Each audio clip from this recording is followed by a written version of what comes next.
first randomized Lost Media adventure was a pretty fun one, so I said to myself, hey, let's do it over again. If you watched the first video, which I recommend you go do if you haven't, you know the drill. There's a little button on the Lost Media Wiki that can transport you to literally any one of the thousands of pages on there. I'm going to press this little button 25 times, and wherever it takes me, I get to cover it here. Hooray! Last time we did this, I got a bunch of unreleased NES games and an even greater amount of British televisions, so let's just hope there's a little more variety this time around. But apparently, since I like volatility and improbability, let's get back into yet another randomized Lost Media adventure.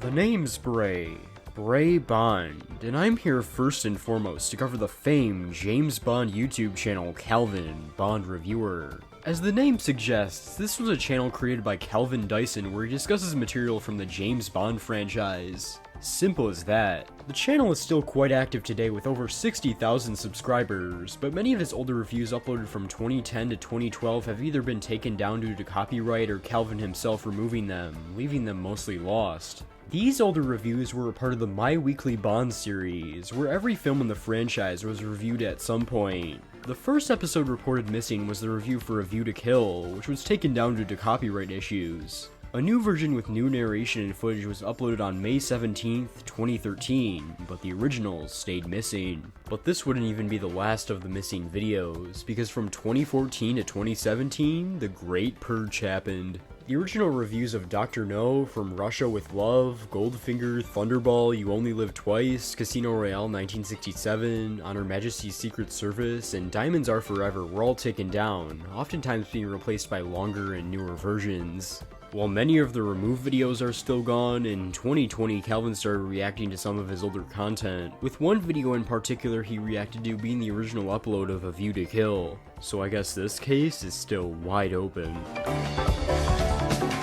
You know, when I say the words international adaptation, I get massive amounts of deja vu from that one video I made a while back, but regardless, Double Dare. What is there to say about the most iconic game show on that one television channel I can't seem to put a name on right now? Well, much of the original US version has been accounted for, kind of. The real lost gold lies in what versions aired outside the States, and more specifically, the Australian version of Double Dare.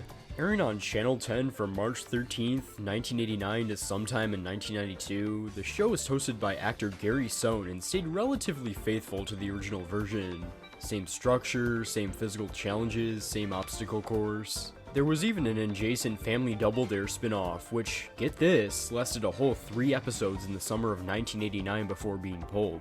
Funnily enough, most of the info I'm getting for this entry is based off the Family Double Dare page on the LMW, because the actual Double Dare Australia page is this dinky little unsourced paragraph that I could fit in my pocket. Around 700 episodes were produced for Channel 5, with 2 series even airing as a part of the Good Day USA week. Interesting. Out of this, only around 5% of the show has been accounted for, with rumors stating that the master tapes were destroyed when the studio shut down in '92. That's of course sourced from the dinky little unsourced paragraph of an LMW article, which is microscopic compared to your mother, so just take it all with a grain of salt. Alright, so what if I told you this is a British television series? No, scratch that. It's a British television series with Margaret Thatcher making a cameo appearance. Run before it gets you. It all started with a little children's variety series called Saturday Superstore, which aired on the BBC from October 2nd, 1982 to April 18th, 1987. Towards the end of the show's run and building up to the 1987 general election, the then Prime Minister of the UK made a guest appearance to field questions from children on the set and those who called in. One of the more famous questions was by Alison Standfast, who asked the Prime Minister this. Hello, Alison. Hello. In the event of a nuclear war, where will you be? Oh, my goodness me. I should be in London. Oh, don't you have your own bunker or something? Look, dear, let me again point out, the possession of these weapons has kept the peace for 40 years. Interesting. Other than that, there really isn't much to this one. The episode aired on January 10th, 1987, and by this point in its run, the airtime per episode increased to more than 3 hours. Needless to say that, despite the presence of one of the most famous or infamous people in the world at the time, the sheer length of the program doesn't fare well in terms of preservation. Only some short clips and an incomplete transcript are all that's readily available. The third entry in the famed original Pac-Man arcade games, 1982's Pac-Man Plus, once had a port for mobile devices released by Namco. I know, crazy. And we're not talking smartphones. Oh, no. We're talking flip phones, baby! There really weren't too many differences between it and the arcade original other than some graphical enhancements, the color of the maze being different between levels, and some ghosts being unaffected by power pellets in certain cases. The game was originally released for Sprint and Boost mobile devices, along being pre-installed on some Samsung phones.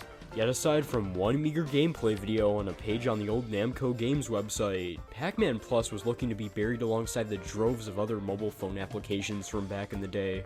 However, on August 28th, 2022, Internet Archive user Shiro Tourmaline, yeah, we'll go with that, came to the rescue by uploading 2 demo versions of the game taken from the firmware of those old Samsung phones they were pre-installed onto. Despite not being the complete game, there actually does seem to be a decent effort to get the full version found, or at least recreate the experience of the full game. I recommend you stay tuned with this one.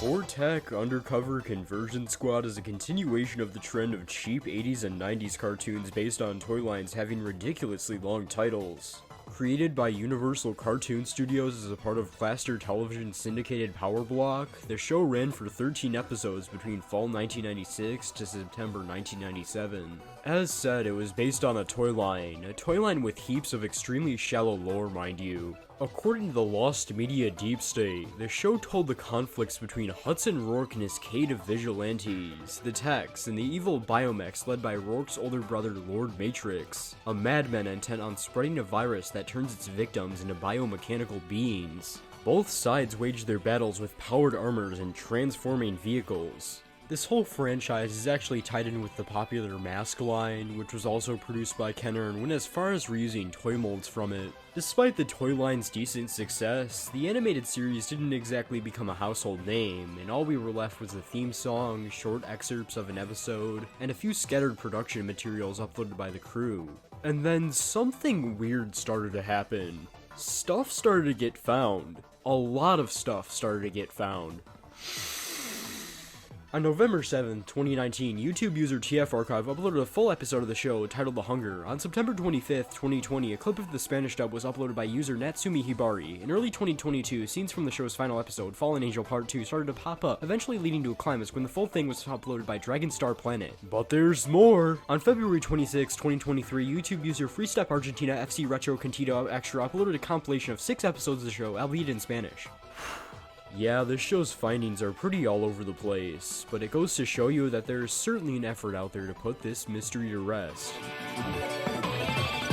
You thought we could escape Nickelodeon stuff today? Well, you have to, because here we have a pilot for the Upside Down Show, a noggin series produced through a joint venture between Sesame Workshop, Blink Films, and the Australian comedy duo known as the Umbilical Brothers. It's hard to describe the plot of this show in one sentence, but it seems quite fun despite me not growing up with this one. The pitch pilot for this show was produced in late 2004 and early 2005 by Nick Australia, and eventually screened at MIPTV, a media event which takes place annually in Cannes, France. It reportedly revolved around David and Shane looking for the beach. Antics ensue, and we meet the vast cast of characters. This plot would eventually be adapted in the 8th episode of the main series, simply titled Beach.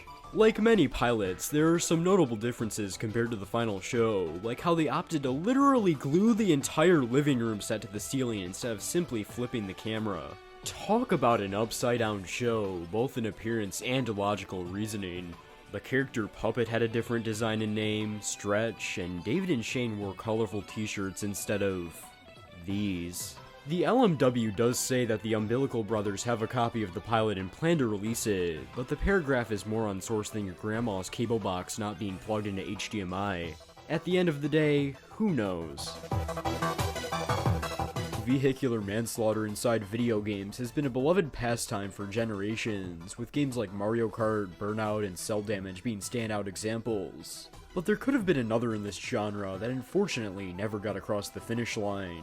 Divided City was a racing and vehicular combat game by Pseudo Interactive that was developed for the Xbox 360 and PlayStation 3 between 2007 and 2008. This game was designed to be quite similar to Pseudo Interactive's other vehicle combat series, Full Auto, but with an underlying plot of political unrest and a gritty post-apocalyptic setting.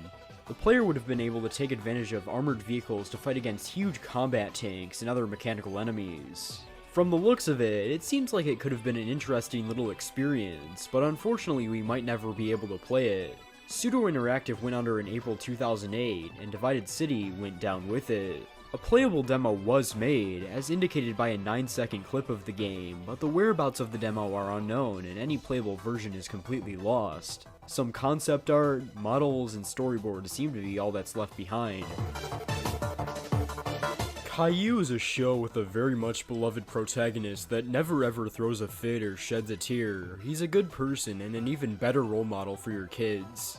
Would rate 10 out of 10, as in that's the score your kids will get on the emotional impairment test. But now Caillou will set his illustrious sights on the Brits. This dub was your run-of-the-mill royal treatment, but allegedly they gave Caillou a deeper voice and redubbed his mom into the intro. That's about it really.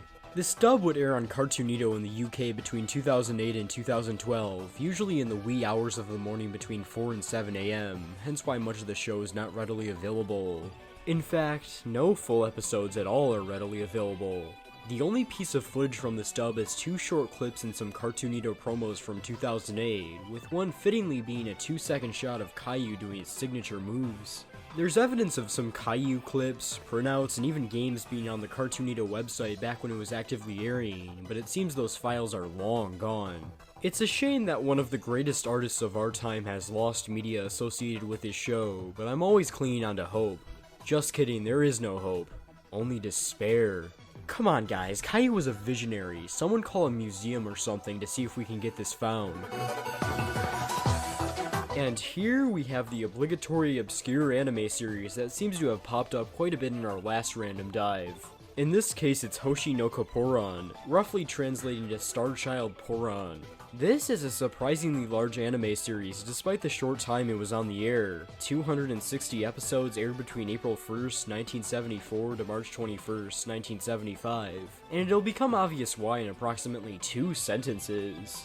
Produced by Jiho Higasha and animated by Nihon Duga, this was a sci-fi comedy affair about an alien child named Poron who goes to Earth and befriends the wildlife because no one's ever done that before. But when the animal kids start to act a fit, Poron must use his magical powers to save everyone, I guess. Yeah, if you couldn't tell, the reason why there's so many episodes is because this show is done on the cheap. Episodes were quite short, as in 1 to 2 minutes short, with hilariously cheap animation put over some stock electronic music. After the show last aired in 1992 on the Yamanashi broadcasting system, none of it was released on home media due to licensing issues with the music, and so we the people would be left to pick up the pieces.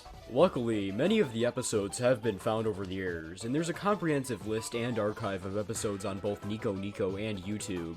There's still quite a few to be found, and it's been up for debate as to how many episodes there really are. Seriously, like what are they hiding from us? A terrible show? Yeah, probably.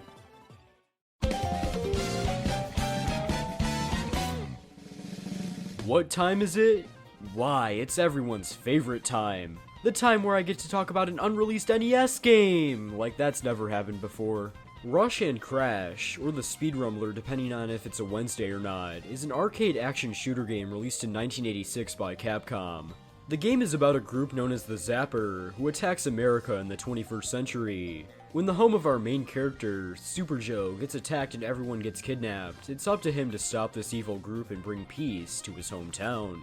Sounds pretty stock for the era, but the, and I say this word in quotes, interesting part is that the game had plans to leave the arcades and come to the Famicom and NES in 1987. No prototype ROM is known to exist, and the only screenshots of it are in a few gaming magazines and a strategy guide called Section Z, published in June 1987. What game show combines the grandest elements of Who Wants to Be a Millionaire and Double Dare? Well, I think we have our answer. Originally based on an Israeli game show of the same name, Boom! Had players defusing bombs by answering trivia questions, of course. Contestants would compete in groups and select a person to go up and pick out correct answers by defusing specific wires on a bomb.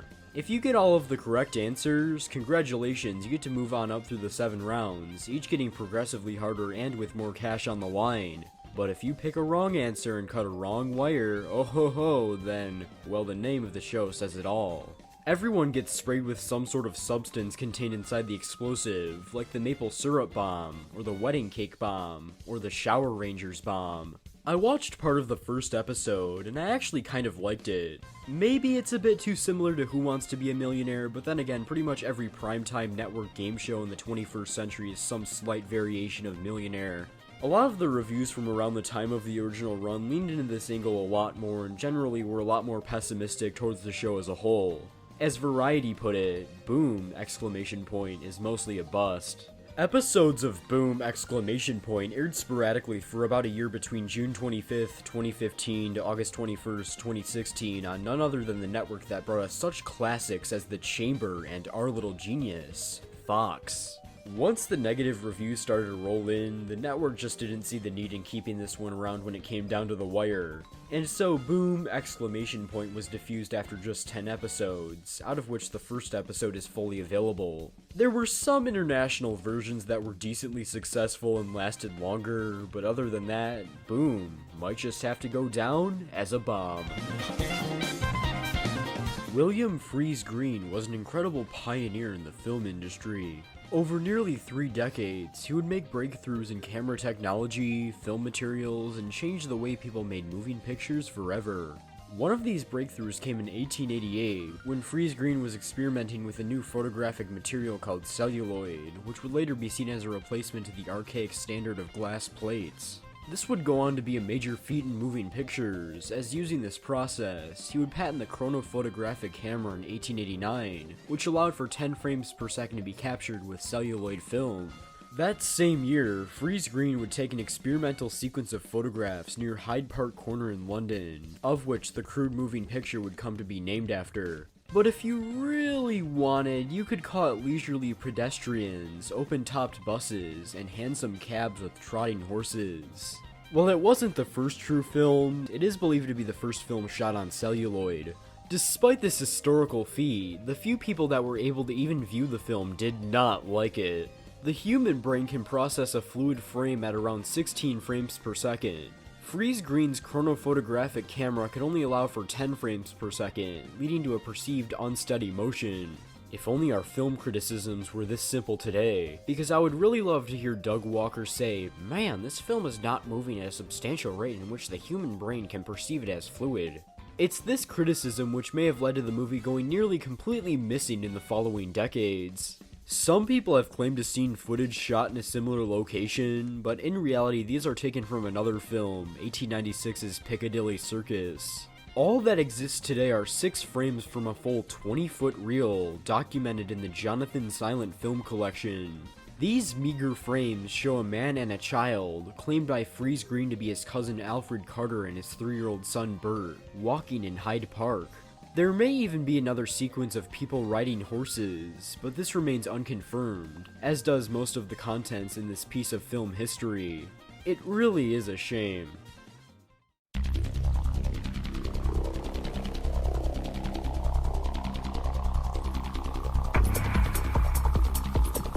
G4, am I right?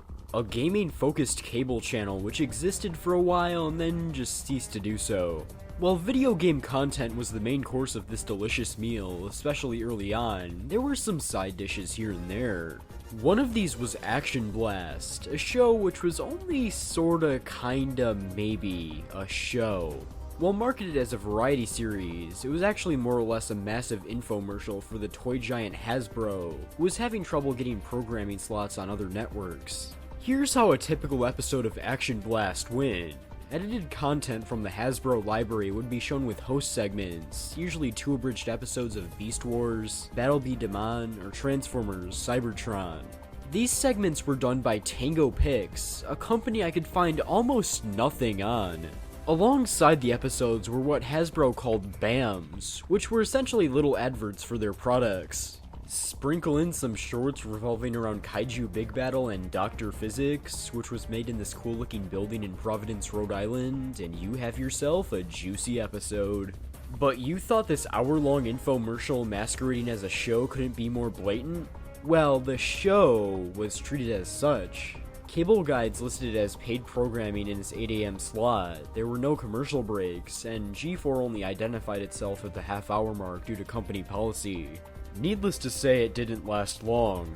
The show was off the air by 2007, and aside from a promotional DVD, little was done in terms of preservation. It's not known how many Action Blast episodes were produced, with the most recent news coming on February 13th, 2023, when archive.org user Nostalgia Lava uploaded 8 full episodes. Well, an interesting venture for sure, really that's all this oblong commercial is when push comes to shove. This unconfirmed book has everything you could ask for. Action, suspense, fear, an Amazon listing I can add to a baby registry. While author R.L. Stine is more well known for his children's horror book series Goosebumps, in 1989 he would release the first entry in the Fear Street series. This was intended to be Goosebumps but for big kids, with more adult themes and thematic storytelling surrounding teens in the city of Shadyside.